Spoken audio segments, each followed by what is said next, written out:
Hey guys, Jonathan here. Just want to talk about the PC games and how they revived brought back video games. Shigeru Miyamoto of Nintendo and how PlayStation stopped the 16-bit war between Nintendo and Sega. But this time, as you can see, I actually have notes, so I won't be taking forever to explain what I'm trying to tell you. So, all right, let's do this. On the PC.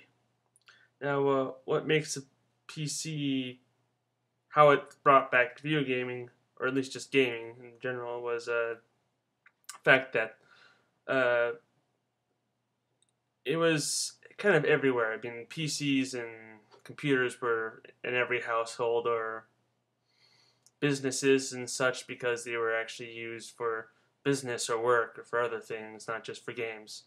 And then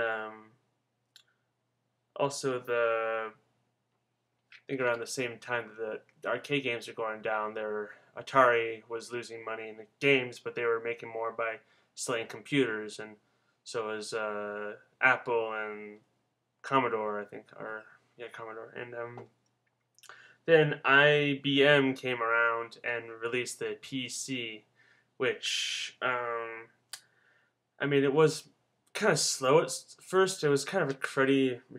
Well, people didn't like it for the look and how it felt with the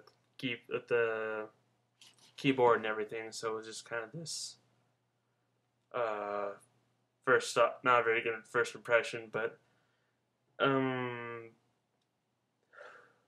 they finally started bringing out games for it, which had better graphics and could apply to older audiences, since most games that were sent to the like home consoles that were meant for kids, computers were in a way thought of as more for adults.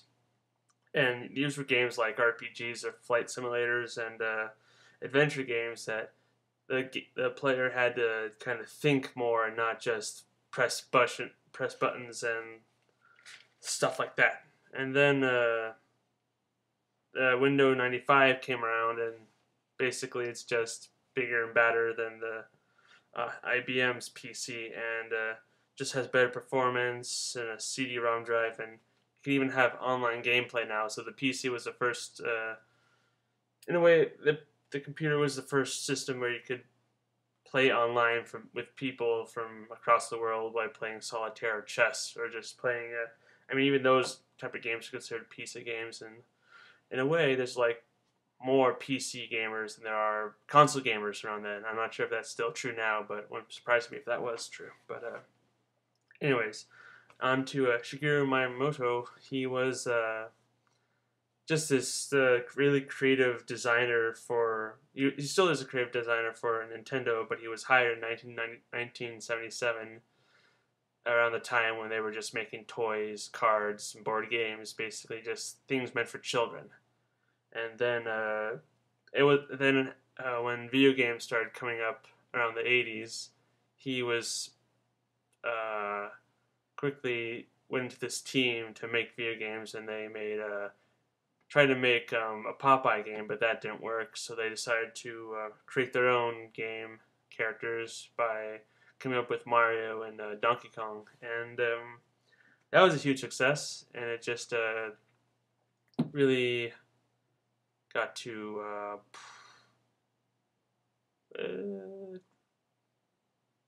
basically just got people's attention because it actually had a story. It wasn't just mindless gameplay like Asteroids or Pac-Man. I mean, there was an actual reason for you to get to the top to save your girlfriend, and not just trying to score points and play with friends. It was actual reason, story behind it, and it kept on creating these, like developing these amazing games and ideas like Super Mario Brothers, Legend of Zelda, Star Fox, basically all these titles and that are still around to this very day, and are, I mean, if you mention their name anywhere, people would automatically say, "Oh yeah, I know Zelda and Mario and all that stuff." So basically, he's responsible for creating all these different franchises that, like I said, have lasted to this very day and probably will never go away. Not forever, I guess. I don't know. They'll probably still be around. And now Sony, with Sony in in their PlayStation system, they wanted to work with they were going to work with Nintendo to try and beat Sega, and they basically betrayed them when they wanted to when PlayStation was getting too creative with what they wanted to do, and so they wanted to be a bit safer, and they decided to work with Philips. And they didn't like that too much, so they decided just to go on with their own game console. And when it finally came out around 1995, I think, it was pretty huge because it basically could run.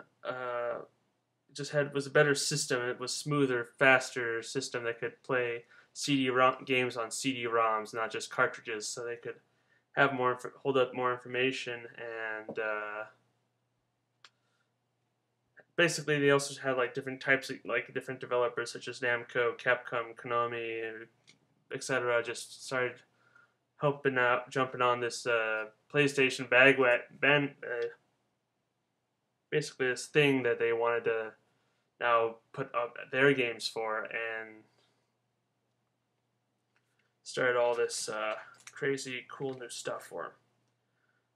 And also they marketed very well, and since Nintendo had Miyamoto and Sega had these really great arcade games, they had to market it in a way and build the machine, make the machine better than either of the Sega whatever it was, Sega Saturn or the Nintendo 64, in a way that was just, obviously, since it could play CD-ROM games.